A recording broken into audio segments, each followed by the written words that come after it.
He's going to show me this wall.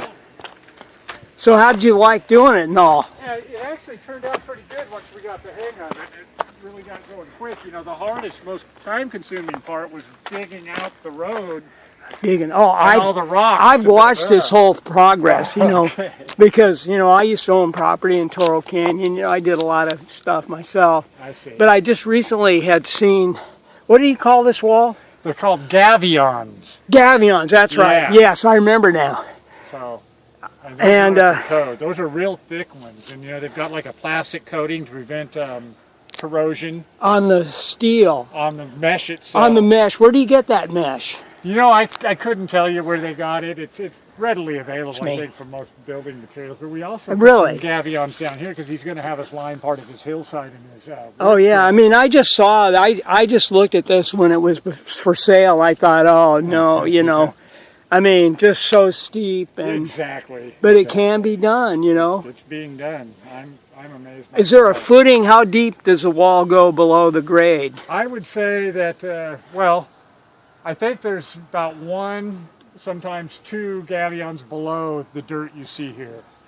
You mean below? That you can't even see from this side. You mean like they're maybe 6 feet of gabion? Probably more like 3 to 6 feet. 3 to 6 feet is supporting, and how is it all tied together? They're all with they call them hog reams. They're all snapped together, and they just stack like building blocks.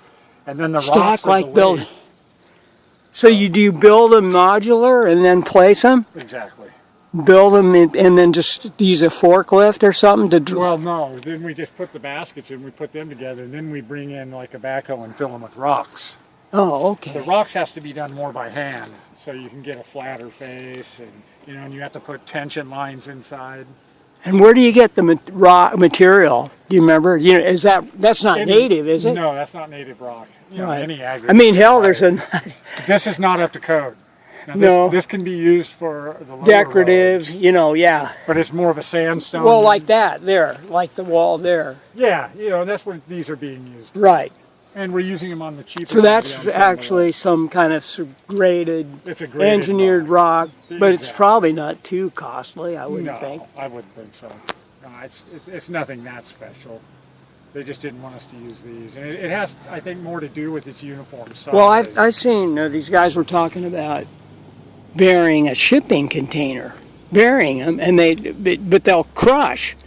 But they were saying that this will hold up. You know, you got the top to worry about, but at least for the sides, you can use these gabions. Yeah, you know, in a shipping container, I could see it rusting away at a certain point. Well, that's true, but they put tar. Oh yeah. Hey, you know, anything's going to outlast me anyway. Yeah, that's what we keep saying. No matter what we do, it's going to outlast us. No matter what.